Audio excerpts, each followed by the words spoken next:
Om Swastiastu. Assalamualaikum warahmatullahi wabarakatuh. Salam sejahtera bagi kita semua. Jumpa lagi dengan saya kembali dalam acara Bincang Tribun Bali. Kali ini kita akan mengangkat topik yang cukup menarik, yaitu tentang mengungkap deportasi Kristen Grey. Kupas tuntas permasalahan WNA yang ada di Bali. Telah bersama saya seorang narasumber yang cukup kompeten, yaitu Bapak Jamaruli Manihuruk. Beliau adalah Kepala Kantor Wilayah Kemenkumham Provinsi Bali. Selamat sore, Pak. Selamat sore. Apa kabar? Baik. Ya, terima kasih telah datang di studio Tribun Bali.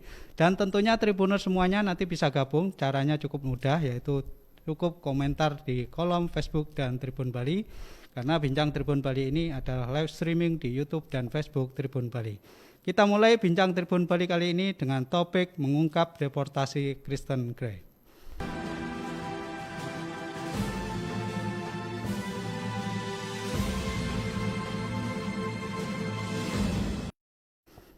Tribuners semuanya, seperti kita ketahui di awal tahun 2021 ini publik Bali dihebohkan oleh ulah dua WNA yang cukup menyita perhatian, yaitu yang pertama yaitu Kristen Grey, WNA asal Amerika yang telah diusir dari Bali dengan berbagai permasalahan yang ada. Kemudian Sergio Kasenko, WNA dari Rusia yang juga kemudian dideportasi oleh Kemenkumham Provinsi Bali.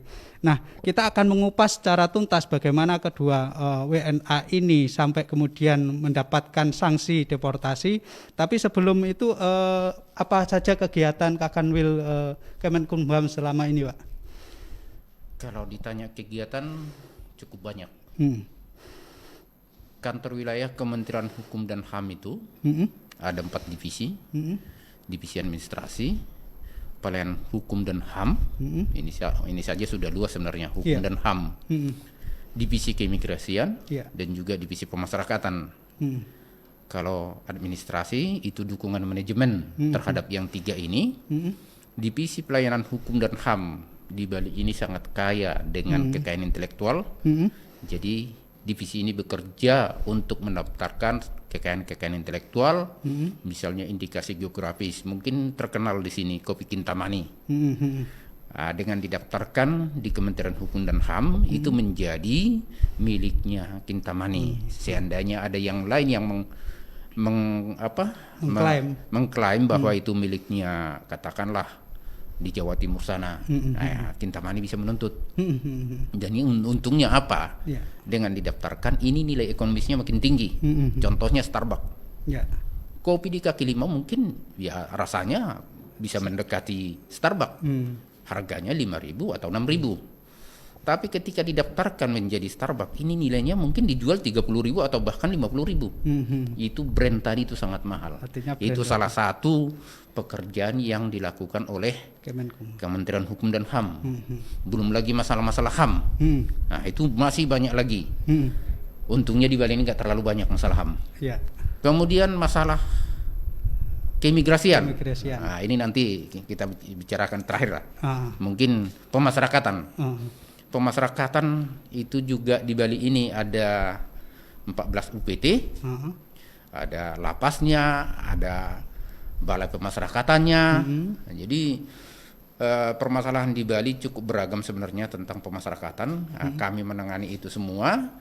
Ya, seperti kerobokan. Nah, ini yang cukup terkenal nih. Bukan hanya di Indonesia, bahkan ke luar negeri pun cukup terkenal. Apalagi dulu ada orang Australia di sana, Bali Nine juga, dan juga Bom Bali, ya masuk di sana semua.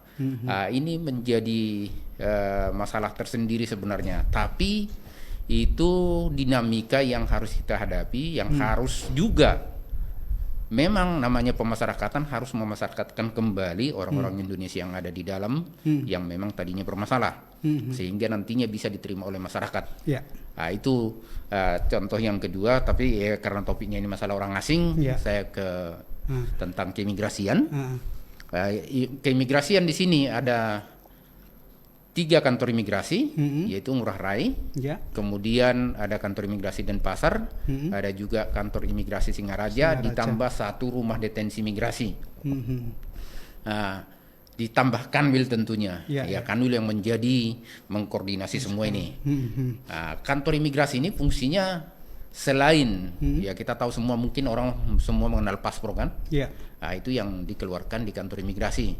Kemudian ada juga pemberian izin tinggal. Nah, orang asing yang ada di Indonesia itu harus ada izin tinggalnya. Kemudian ada juga pengawasan kepada orang asing yang ada di Indonesia. Orang asing tersebut sudah punya izin tinggal, harus tetap kita awasi. Nah, itulah kegiatan kami sehari-hari di kantor wilayah Kementerian Hukum dan HAM. Kalau boleh diupdate Pak, sekarang ini kan masa pandemi, terus kemudian Bali ini kan terkenal dengan warga negara asing juga ya. Kalau boleh diupdate, sekarang jumlah WNA yang ada di Bali itu sampai sekarang kira-kira jumlahnya sampai berapa Pak? Kurang lebih lah, bukan kurang lebih, lebih 30.000 orang. Nah, ini sebenarnya sudah sangat jauh berkurang dibandingkan ketika kondisi normal. Nah, dengan kondisi pandemi ini jauh berkurang, hanya sekitar 30.000 lebih. Nah, itu yang ada di Bali. Ya, kalau dari segi katakanlah pengawasan dan lain sebagainya, survei lah kecil-kecilan misalkan seperti itu, aktivitas WNA di Bali ini kalau sebelum pandemi kan bisa berlibur, terus kemudian bisa bekerja dan lain sebagainya. Kalau sekarang itu seperti apa Pak? Umumnya mereka yang sebelumnya memang kegiatan mereka itu adalah berwisata, berlibur. Tapi ini kan sedang musim di digital nomad nih. Sepertinya mereka banyak yang beralih ke sana. Tapi selain itu ada juga mereka yang tadinya memang pingin pulang tapi tidak bisa pulang. Biaya hidupnya dari mana? Inilah yang menjadi masalah buat kita sekarang. Ada saja penyalahgunaan yang mereka lakukan. Ya misalnya bekerja, ada juga. Kalaupun bekerja secara gelap-gelapan, itu masih kita temukan di lapangan. Nanti kita lihat angka ini, angka pendeportasian yang kita lakukan cukup banyak. Ya mungkin orang mendengar ini karena viral ini, jadi dideportasi, bukan. Masih ada anggapan seperti itu, komentar-komentar. Selama ini imigrasi kemana? Selama ini kami bekerja. Dilihat dari angka statistik yang kami lakukan, bahwa orang asing yang ada di sini ada selama tahun 2020 saja itu 157 orang yang kami deportasi. Dan di 2021 saja itu sudah ada 24 orang. Tapi yang viral kan hanya 2 nih.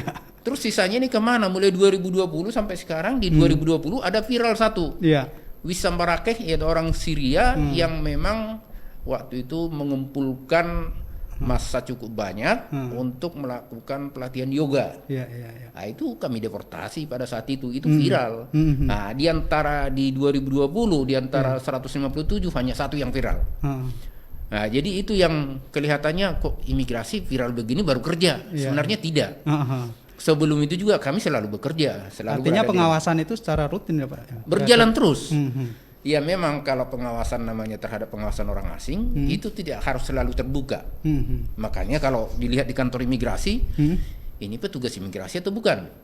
Karena mereka berpakaian preman, sipil, seperti bahkan rambutnya mungkin ada yang panjang, ya seperti tugas-tugas intelijen lah. Karena memang fungsi intelijen itu ada juga yang dipunyai oleh imigrasi, sehingga ketika mereka turun ke lapangan, mungkin orang nggak menyadari bahwa petugas imigrasi sudah ada di sekitarnya. Nah, tapi itu pun bukan hanya yang tertutup seperti itu, terbuka pun ada. Kadang-kadang kami datang, ada namanya tim PORA, tim pengawasan orang asing. Nah, itu bisa saja kami bekerja sama dengan instansi lain, katakanlah dengan Pemda, dengan polisi, kejaksaan, dengan Bea Cukai. Nah, itu bisa kami turun sama-sama ke lapangan untuk melakukan pengawasan secara bersama-sama. Karena imigrasi itu tusinya terbatas. Katakanlah orang asing melakukan tindak pidana. Nah, imigrasi ke tindak pidana umum. Imigrasi nggak berwenang untuk itu. Yang berwenang ya tentunya polisi misalnya, atau kasus narkoba. Yang berwenang siapa? BNN dengan polisi kan seperti itu. Oke. Tadi kan disebutkan sebenarnya ada banyak puluhan bahkan jumlahnya WNA yang sudah dideportasi dari Bali. Nah, permasalahan apa yang paling sering dilakukan itu? Apakah overstay atau seperti apa, Pak? Ada yang overstay, tapi overstay sekarang ini agak sulit bagi kita. Karena overstay pun susah mengembalikan karena mereka stranded di sini. Yeah. Jadi mau kita kembalikan pesawatnya nggak ada, penerbangannya nggak ada. Nah, tapi kalaupun seperti itu, misalnya ada overstay, sebenarnya mereka sudah dikasih kesempatan tempoh hari biar tidak overstay. Kita juga tidak mengharapkan orang asing yang ada di Indonesia itu menjadi ilegal. Kita harapkan tetap legal semua. Makanya ketika terjadi pandemi corona ini merebak, kita memberikan kesempatan kepada mereka izin tinggal keadaan terpaksa. Artinya kita otomatiskan diperpanjang izin tinggal pada saat itu, sehingga mereka kalaupun tidak memperpanjang itu diperpanjang dengan sendirinya. Nah, setelah itu kita berikan batasan pertama waktu itu tanggal 20 September. Mereka harus mengurus visa, tapi masih banyak kendala, terutama kendala di jaringan kita, sehingga mereka ini banyak yang tidak bisa mendaftarkan kembali.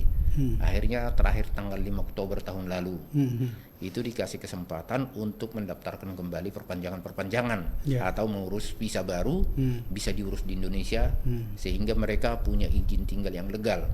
Selain itu banyak juga orang asing ini yang menyalahgunakan izin tinggal yang sudah diberikan. Contohnya misalnya mau datang ke Indonesia untuk berwisata, tapi dengan keadaan sekarang ini secara diam-diam itu ada yang bekerja. Nah, itu yang pelanggaran-pelanggaran yang banyak mereka lakukan umumnya sekarang ini adalah penyalahgunaan izin tinggal. Itu. Dan itu biasanya diketahui terus habis itu untuk prosesnya berapa lama, Pak? Bagi kita nggak lama memproses. Begitu kita tahu, kita datangi, kita bawa ke kantor, kita periksa, bahkan dalam sehari 2 hari itu sudah kita proses selesai. Contohnya Barakeh waktu itu, begitu kami tangkap pagi hari, lakukan berita acara pemeriksaan, malamnya kami umumkan deportasi. Begitu juga dengan Christine Gray. Datang pagi hari kami periksa, sorenya sudah kami umumkan deportasi. Malamnya sekitar jam 7 sudah diumumkan. Jadi prosesnya tidak lama. Yang lama itu apa? Menerbangkan dia pulang kembali ke negaranya. Karena pesawat yang akan membawa dia belum tentu ada. Nah, kita harus menunggu. Bahkan setiap orang bermasalah ini yang deportasi kita harus pulangkan melalui Jakarta. Itu yang lama. Nah, tadi kan sudah disebutkan bahwa di Bali ini sebenarnya masih ada 30 ribuan WNA ya. Secara geografis mereka lebih banyak tinggal di mana, Pak? Kalau secara geografisnya? Apakah yang paling banyak tinggal di Denpasar dan Badung. Nah, ini yang paling banyak. Jadi di tempat lain boleh dikatakan tidak terlalu ini. Tapi Badung dan Denpasar itu banyak. Tadi sempat disebutkan soal proses deportasi dari Christine Gray. Itu akan menarik pembahasan lebih mendalam lagi. Tapi sebelum kita bahas, kita jeda dulu, Pak.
Tribuners semuanya, masih dalam acara Bincang Tribun Bali dengan topik mengungkap deportasi Christine Gray. Pak Kakanwil, tadi sudah disebutkan bahwa ada proses sebelum mendeportasi dari WNA itu sendiri. Salah satu contoh adalah Christine Gray. Pasti publik akan mengira bahwa itu yang kok cepat sekali juga gitu, langsung ada tanggapan dan kemudian diproses gitu. Itu seperti apa sih, Pak, prosesnya kemarin? Seperti saya katakan tadi, begitu kita menangkap, bawa ke kantor, memeriksa orang itu tidak lama kok. untuk membuktikan bahwa dia bersalah atau tidak.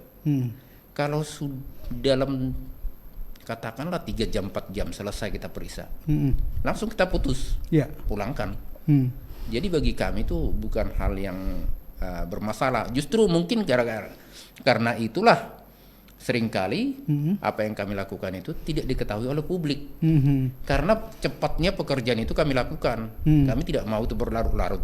Karena kalau kami tahan misalnya, ya negara juga yang rugi menanggung makanannya dia, bahan makanan. Ya buat apa? Orang bermasalah kok harus kita tahan-tahan di sini sehingga harus kita berikan makan, takut lagi dia nanti melarikan diri.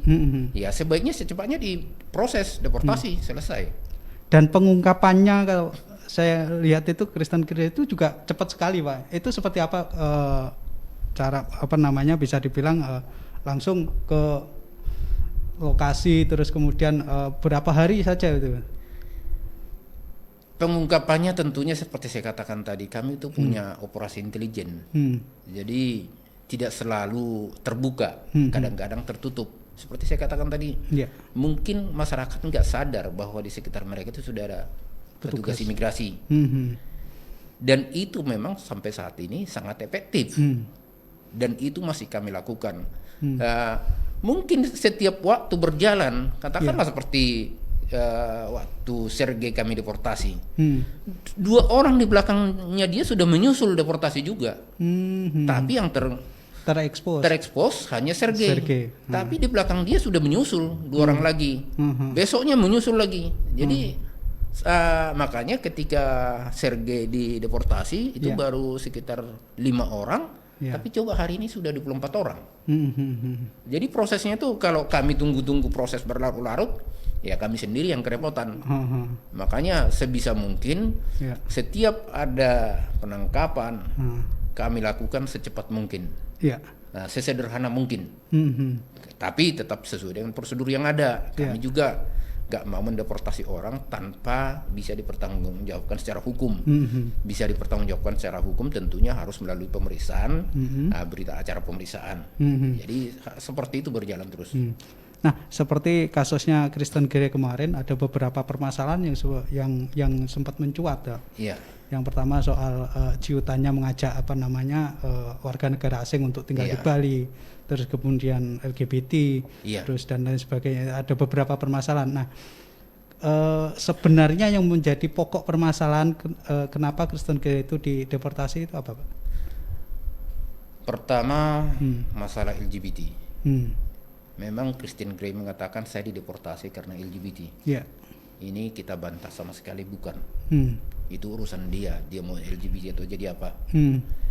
Tapi yang menjadi pemikiran kita adalah kita tidak mau Bali itu didodai dengan promosinya dia bahwa Bali itu menerima LGBT, sangat menerima LGBT.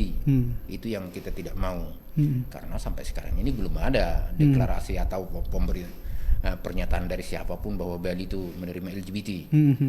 Ya kalaupun dia merasa nyaman itu ya silakan saja, tapi jangan keluarkan pernyataan itu apalagi mempromosikan di bukunya. Kan ada buku elektroniknya. Itu kita yang nggak terima. Terus yang kedua, dia mengajak orang asing untuk datang ke Indonesia. Ya kita tahu bersama masih ada surat dari Satgas COVID-19 yang menyatakan pelarangan orang asing masuk ke Indonesia. Tapi dia mengatakan itu bisa mengurus melalui biro jasa yang dia tunjuk. Nah, kami sudah cek biro jasa tersebut, itu tidak ada. Ternyata nyari aja. Ternyata ya omongan dia itu bohong. Seperti itu. Di samping itu, selain biro jasanya tidak ada, ini penyesatan. Penyesatan dalam arti ketika website tersebut dihubungi, pasti orang akan tidak bisa masuk. Tidak bisa masuk, larinya kemana? Konsultasi ke dia. Jadi pertamanya kan bukunya ini dia jual $30. Nah, ketika dia orang lain membutuhkan informasi lebih akurat, bisa konsultasi dengan tarif $50 per 45 menit. Jadi sepertinya memang disengaja biro jasanya tidak ada, sehingga orang akan larinya ke dia. Lari ke dia. Nah, kelihatannya seperti itu. Ya kita nggak mau juga, jangankan orang kita, orang asing pun kita nggak mau itu disusahkan. Jadi kita berharap Bali ini menjadi tempat yang nyaman, aman bagi orang asing, ya tentunya yang datang secara benar. Karena di Undang-Undang Imigrasi juga dikatakan kita menerima orang asing adalah mereka yang memberikan manfaat buat negara Indonesia. Itu tertulis di Undang-Undang Imigrasi. Sehingga kalau orang-orang seperti ini mengganggu kenyamanan, yang mau kita pulangkan. Itu yang ini. Kemudian ada juga yang ininya dia terakhir itu melakukan semacam apa ya, dengan temannya itu. Di bukunya itu tertulis juga memang bahwa mereka itu bisa membantu orang asing untuk masuk ke Indonesia, kalaupun itu secara gelap. Nah, itu yang nggak bisa dikatakan seperti itu. Mungkin bagi kita itu suatu hal yang apa ya, hal yang tidak baik lah. Kalau apalagi jangankan yang gelap, terang-terangan pun sekarang susah. Kan itu. Karena tatarannya sudah jelas dari Satgas COVID-19 ya. Iya, itu sudah jelas. Karena bagaimana orang secara gelap masuk ke Indonesia, orang penerbangan saja jarang kok. Jadi itu. Dari situ dari kasus Kristen Grey itu kalau bisa disimpulkan Pak, itu kan sebenarnya banyak pelanggaran yang dilakukan oleh Kristen Grey. Kalau sebenarnya seorang WNA itu dideportasi itu katakanlah dia melanggar satu item aja atau seperti apa Pak? Satu item pun bisa. Seperti tadi overstay. Ya bisa kita pulangkan. Deportasi. Penyalahgunaan misalnya bekerja tadi seperti Kristen Grey itu udah termasuk menyalahgunakan lah. Dia menyatakan bahwa dia bisa membantu orang asing. Ada ajakan dan ada penjual bisnis biro jasa yang bisa membantu itu. Itu ya sudah salah berkali-kali dia tuh. Nah, udah kita pulangkan daripada merugikan kita semua. Artinya kesalahannya bertingkat-tingkat. Iya, bertingkat-tingkat, bukan hanya satu. Kalau selanjutnya Pak, yang jebur ke laut dan jeburin motor kemarin itu. Oh, itu Sergei Kosenko ya? Iya. Itu pun sebenarnya kita sudah dapat berita itu tanggal 15 Desember kalau nggak salah. Iya. Jadi waktu itu sempat juga kami panggil Sergei-nya ke kantor imigrasi Ngurah Rai. Kami lakukan pemeriksaan. Tapi itu belum bisa mengatakan bahwa dia dipulangkan, deportasi. Karena memang cukup terlalu dangkal buat kita. Jangan nanti dia menuntut balik, kita disalahkan. Tapi yang menjadi masalah, dia juga melakukan pekerjaan-pekerjaan yang lain. Ya, termasuk hasil pemeriksaan kami, Sergei ini juga informasi yang ini yang memang hasil pemeriksaan dia bisnis juga properti. Nah itu juga ada juga yang lain, lupa saya kesalahan yang lainnya. Tapi intinya bukan ada pengumpulan massa. Oh, pengumpulan massa. Nah itu sudah jelas-jelas melanggar protokol kesehatan. Nah, di saat kita berlomba partai di kafe itu. Di saat kita berusaha untuk menjaga protokol kesehatan, mereka malah dia yang mengumpulkan orang. Nah, ini kan kontraproduktif dengan apa yang kita lakukan.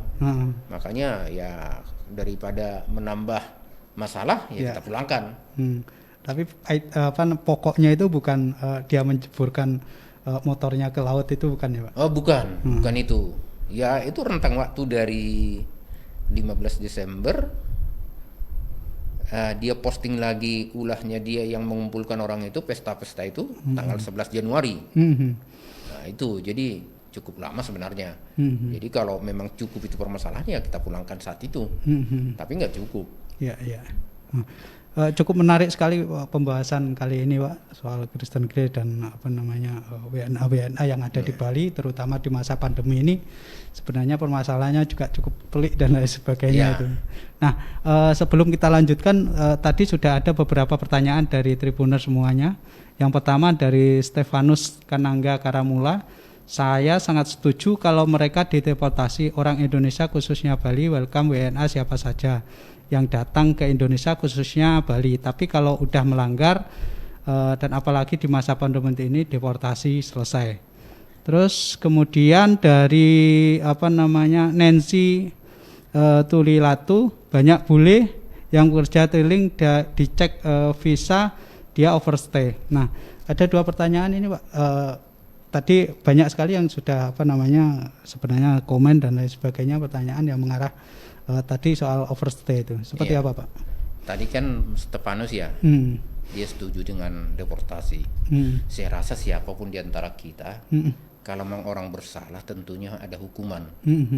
Ya orang asing salah satu hukumannya adalah deportasi. Ya itu nggak bisa kita hindari daripada merugikan kita dan mengganggu yang lain. Contohnya si Sergei tadi, dia mengumpulkan orang banyak-banyak, mengumpulkan masalah katakan. Nah, itu kan merusak protokol kesehatan yang sudah benar-benar kita lakukan secara ketat. Di saat kita sudah bertekad melakukan itu dengan baik protokol kesehatan, dianya malah melanggar. Nah, ini yang nggak bisa kita terima, sehingga ya harus kita deportasi. Itu udah jelas-jelas kok itu bencana nasional non alam. Kemudian si Nancy tadi ya, yang kedua itu apa tadi? Soal overstay. Soal overstay, banyak di Canggu yang overstay. Sebenarnya sekarang ini enggak juga. Mereka umumnya sudah punya izin. Karena seperti saya katakan tadi, sempat itu diberikan kesempatan bagi mereka memperpanjang secara otomatis. Nah, kemudian kami juga membuka kesempatan untuk memperpanjang. Karena kita harapkan jangan sampai ilegal. Ya katakanlah kalau ilegal, ini kapasitas kami untuk menahan mereka berapa, dan kita harus memberikan mereka makan berapa banyak. Orang kita saja susah kok, orang asing yang kita kasih makan. Kalau itu berdasarkan hukum nggak apa-apa. Tapi ya kita harus berpikir juga, ini masa-masa sulit bagi kita. Jadi kita harapkan kenapa mereka harus legal, agar tidak penuh tempat kita. Kalau kita tangkapin masuk ke semua tahanan, dari mana tempatnya kalau ribuan orang? Nah, itu makanya kita harapkan mereka selalu legal. Canggu kami selalu ada pemeriksaan kok ke sana. Seperti saya katakan tadi, nggak harus kami umumkan bahwa kami datang ke sana. Kalau kami umumkan, itu kabur semua tuh. Bisa lari dulu. Pada lari. Jadi saya sangat setuju sebenarnya dicek ke sana. Itu sudah kami cek sebelum masyarakat menghimbau itu mengatakan itu, kami sudah cek ke sana. Semacam sidak-sidak itu juga ada ya Pak? Ada. Makanya saya katakan tadi ada 157 yang kami usir, yang kita deportasi tahun 2020. 2021 aja sudah 24 orang baru bulan Januari ini. Jadi cukup banyak. Jadi yang diketahui masyarakat hanya yang viral si Kristen Grey sama si Sergei ini. Yang lainnya mereka nggak lihat kan itu. Ya. Berarti peran sangat aktif sekali sebenarnya Pak ya dalam masa pandemi. Nah, kemudian ini kan banyak saran, terus kemudian himbauan seperti apa Pak supaya WNA yang ada di Bali ini, terutama yang masih tinggal. Kan kita semua tahu kondisi ekonomi ini kan juga bisa aja menyebabkan hal-hal yang tidak kita inginkan dan lain sebagainya. Nah, mungkin ada saran dari Pak Kanwil. Ya, tentunya sarannya pertama tetap kita lakukan protokol kesehatan agar tidak timbul masalah. Dan juga mereka jangan menyalahgunakan izin tinggal yang sudah mereka miliki. Soal masalah kehidupan ini bukan hanya mereka yang mengalami permasalahan. Kita bangsa Indonesia pun mengalami. Bahkan bukan hanya bangsa Indonesia, seluruh dunia mengalami ini. Semua dalam keadaan masa-masa sulit. Kalau mereka mengatakan kami kekurangan biaya, ya semuanya juga kekurangan. Memang orang Indonesia nggak banyak yang susah, banyak juga. Tapi ya mari kita sama-sama menyadari karena mereka pun masih punya keluarga di negaranya.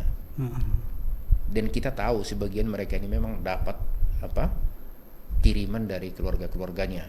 Ya sama seperti orang kita yang ada di Malaysia sana, yang mungkin tidak bekerja. Nah, kita punya uang kita kirim juga kan? Ya kita nggak mau saudara kita kelaparan di sana. Sebenarnya prinsipnya sama kok. Tidak hanya mereka saja yang mengalami, semua mengalami. Jadi ya peraturan yang ada di sini ikuti. Ya kalau tidak, ya memang kami harus tindak. Jadi nggak bisa seenaknya saja. Kalaupun orang asing nggak bisa. Ya. Dan termasuk pelayanan dari keimigrasian seperti apa Pak di masa pandemi ini Pak? Mungkin untuk tribunal semuanya, misalkan yang mau mengurus paspor atau paspor tetap dilayani sampai sekarang ini. Kami tidak menutup itu. Jadi paspor tetap dibuka. Bahkan ada kemudahan-kemudahan, misalnya ke tempat-tempat tertentu, misalnya di kantor-kantor pemerintahan atau swasta. Dengan adanya mungkin sekitar 50 orang, kami yang datang ke sana. Bukan mereka yang datang, kami datangi. Tapi ada jumlah tertentu, katakanlah waktu itu 50, tapi jangankan 50, 25 pun sebenarnya kami datang. Oke. Jadi pelayanan di masa pandemi ini di kantor Kakanwil juga terutama untuk keimigrasian tetap buka ya Pak ya? Tetap buka.